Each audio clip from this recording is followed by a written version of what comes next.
The winter alarm chimed softly through Deck 7, a gentle sound meant to conserve both heat and morale.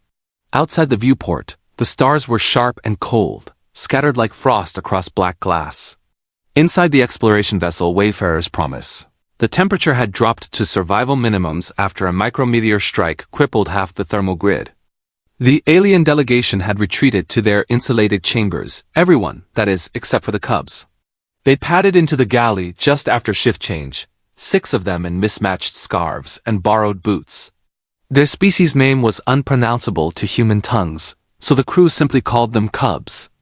Downy-furred, wide-eyed, and possessed of a collective curiosity that outweighed their body mass, they were technically junior observers from a proud ancient people. And right now, they were cold. The smallest cub, Kiri, pressed both paws against the viewport, her breath fogging the glass. "Winter stars bite," she murmured solemnly. "They do not bite," said Rel, the eldest. "They glare." "That is worse." Behind them, the galley lights flickered as the backup reactor adjusted.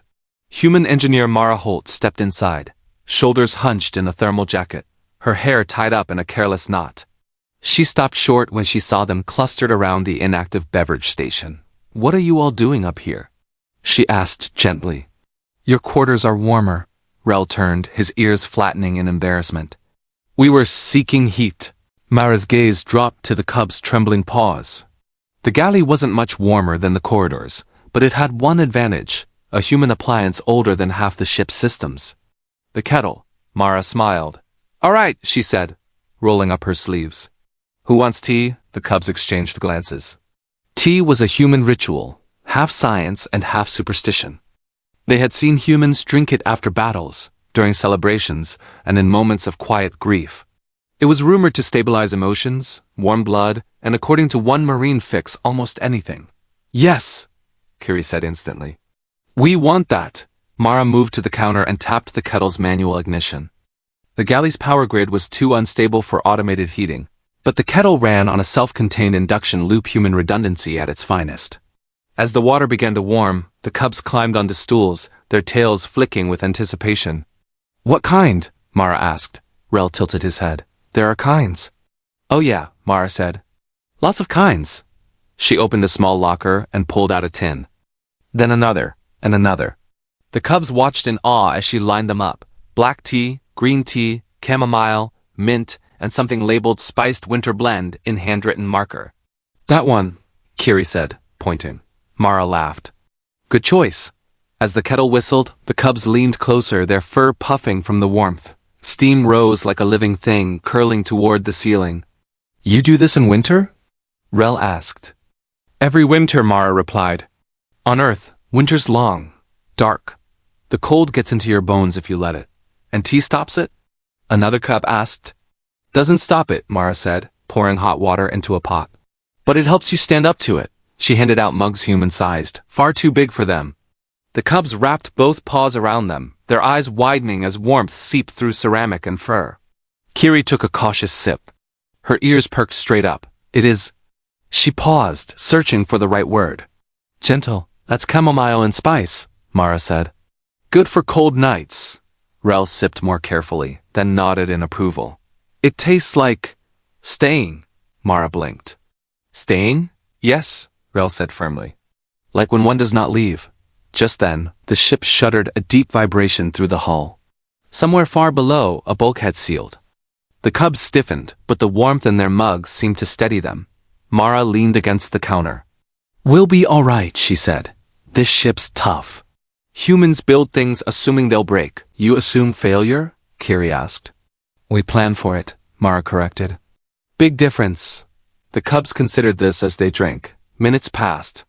Outside, the stars burned cold and distant. Inside, the galley filled with quiet conversation and steam. Then the lights flickered again, longer this time. A voice crackled over the intercom. "All hands, thermal reserves at 40%. Non-essential systems offline." The Cubs' ears drooped. "It is getting colder," Rel said softly. Mara straightened. "All right," she said, clapping her hands once. "New plan." She rummaged through the galley cabinets, pulling out spare thermal wraps, emergency ration bars, and most importantly more tea leaves. "We'll make a station," she said. "A warm one." The Cubs watched as she arranged mugs in a neat line. rigged a reflector panel behind the kettle to keep heat in, and sealed the galley doors to trap the warmth. Humans do this? Rel asked. During blackouts, Mara said. Storms, power failures. You make one room warm, and you share it. Soon, the galley became a pocket of comfort amid the ship's chill. Crew members began to drift in, first a navigator, then a medic, then 2 Marines stomping ice from their boots. They paused when they saw the cubs. Tea? Mara asked, already pouring. The Marines exchanged looks, then nodded gratefully. The cubs watched as the humans accepted the mugs with sighs of relief, their shoulders relaxing, their voices lowering. They trust it, Kiri whispered. They trust her, Rel replied. Hours passed. Outside, the ship drifted through the winter dark of space. Inside, the tea station became a gathering point, a place of quiet jokes, shared warmth, and steady resolve. When repairs finally stabilized the thermal grid, no one rushed to leave. The cubs sat together, drowsy and warm, their tails curled around their mugs. Human Mara, Rel said solemnly. Is tea a weapon? Mara laughed softly. No. Is it technology? Not exactly. Rel nodded, satisfied. Then it is a promise. Mara considered that. Then she smiled. Yeah, she said. It is. Later, when the cubs returned to their quarters, they carried with them a new report for their people. It did not mention power systems or emergency protocols. It spoke instead of winter and warmth, and a strange human habit. When the universe grew cold and cruel, humans boiled water, shared it, and refused to face the dark alone.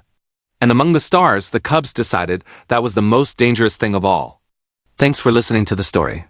If you enjoyed it, please consider liking and subscribing for more tailies from across the stars. See you next time.